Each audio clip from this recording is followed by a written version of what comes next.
So one of the interesting things when the mob guys came over after '59, got kind of chased out of Cuba, when Trafficante came back to Miami, there were a number of Cuban gangsters that were operating in Cuba that also left and fled to Miami.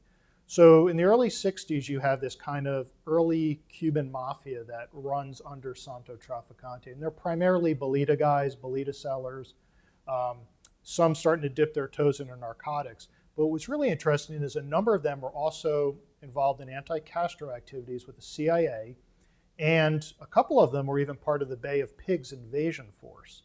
So, Santo Trafficante has this Cuban crew operating out of Miami that also functions as CIA assets, which is really interesting. Even more so in the late '60s, when a lot of them start dipping their toes, getting more heavily involved in heroin trafficking and cocaine trafficking.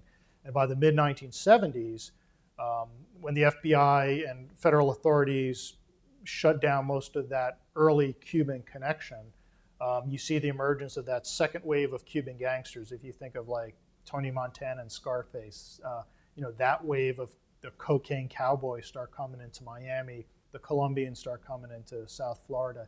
That was predated by these old school Cuban gangsters and Santo Trafficante, who were doing that about 10 years prior. So there's an interesting connection between that, and even when you're talking about the crack cocaine era in Miami, all that leads back to Trafficante and these Cuban traffickers. So it's kind of an unbreaking thread that goes through South Florida for about 30 years.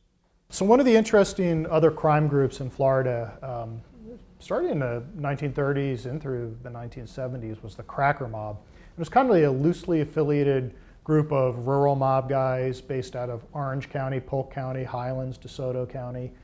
The leader was a guy named Harlan Blackburn. He was born in Orlando, and by the late 40s, early 50s, he's a dominant bolita guy out in the more rural parts of Florida, which back then there wasn't nearly the development that there is now. But they were very closely tied to the Trafficante family. In fact, in a 1963 chart of the Mafia in Tampa, Harlan Blackburn is listed as a major part of their operation. And they would lay off bets to each other. They shared in bolita operations and narcotics operations. And the Cracker Mob started disappearing around the 1970s, but Harlan Blackburn still maintained his criminal ways, and he was dealing cocaine in through his senior citizen years, and he died in prison in 1998. So in the 1960s, Santo Trafficante was spending a lot more time in Miami. Miami Beach, North Bay Village were hot spots for mafioso around the country. Hundreds of mobsters from all over the United States would either winter there or have second homes or residences there. And they started doing a lot of operations, a lot of betting, loan sharking. And the interesting thing about South Florida and Miami, it's considered an open city where anyone could operate. So you had guys from New York doing scams with guys from St. Louis, and it was kind of you would think it was a noxious mix, but everyone kind of got along. But Santo Trafficante definitely held more deference. More people, looked up to him because of his Florida connections. But while he was down there and spending more time in Miami, things in Tampa were kind of chugging along. But in the early 1970s, kind of a new generation of Tampa wise guys started coming on the scene. And one of their big things was they were dealing drugs out of a lot of the strip clubs and massage parlors, not only in Tampa, but Key West and South Florida. And there was a little bit of a spate of violence in the 1970s where owners of these various lounges and bars were fighting each other for control of territory, prostitution, the rackets. There were a few shootings. There was even an attempted bombing. It wasn't nearly as violent as it was during the Arab Blood in the 50s and 60s, but you saw this a little bit of a resurgence of violence. At the same time, a lot of the old school mafiosos started slowing down, Santo Trafficante among those. And by the late 70s, he's getting up there in the years. He's not in the best of health. He has kidney issues, heart issues. And you start seeing a little bit of the family start to splinter apart. So in the early 1980s, there was an undercover FBI investigation that was based out of New York City. They had sent an undercover FBI agent in to infiltrate the Bonanno crime family. The Bonannos are one of the 5 families of New York.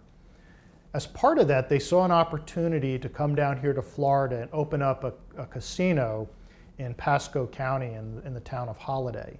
And the casino was opened by the FBI, staffed by undercover FBI agents. They had wiretaps, video surveillance, and it was done as a way not only to attract those Bonanno crime family members from New York down here, but also to ensnare Santo Trafficante. And this became known most notably as the Donnie Brasco investigation. There was a movie made about it. There's a great book about it. Quick side note, in the movie Donnie Brasco, all the Florida scenes happen in Miami, but that's not where they happen. They happen in Pasco County, Florida. So the FBI had this elaborate sting operation. They net up all these wise guys, including Trafficante, but he's severed from the trial because of ill health. He's ensnared in another trial with the laborers union for taking kickbacks, and that trial is postponed. And finally, they keep postponing the trials and until Trafficante passes away in 1987. He dies after undergoing heart surgery. So he died without, again, apart from his time in Cuba, without ever spending any time in American prison. So, you know, things started changing a little bit for the Mafia and their money streams. You can even go back to the 1970s. Bolita was still huge in the 1970s. There were major Bolita operations going on here in Tampa. It was still very popular, still netting a lot of money, but then Florida came out with the lottery. So, you know, over time, the illegal numbers racket started changing. It started getting less popular. You can now go to a convenience store and, you know, play the lottery. You don't need to search out for a guy on the street corner. So as some of those traditional forms of revenue started drying up, some of the remaining mob guys got more involved in drugs, narcotics for a little while in the 1980s, predominantly cocaine. And then really you see a shift in the 90s to more white collar crimes, things like bank fraud, money laundering, even in the late 90s, some stock market pump and dump schemes, which are really popular, especially in South Florida in the Boca Raton area, but had ties to the Trafficantes. In fact, the Trafficante had a small Miami faction, and there was a major bust of them in 2000. And one of the big crimes they were doing is they were laundering money through check cashing stores, and they were involved in stock schemes. But by 2000, that was kind of the last gasp of the Trafficante family's operations. A lot of the old timers started passing away. The 90s saw a big attrition of guys. And a lot of them didn't want their sons, you know, nephews and such continuing in that tradition. So you didn't have that filling in, you didn't have that recruitment that you were getting in some of the bigger cities like New York. So by the late 90s, you definitely see a decline in the type of mafia activity. And where we are now in 2020, there's a handful of guys that were involved in the mafia in the past, a couple made guys, but they're all, you know, old and not really doing a whole heck of a lot. So I would say there's no definitive year where things changed. The other interesting thing is the mob in Tampa did not really disappear because of law enforcement efforts.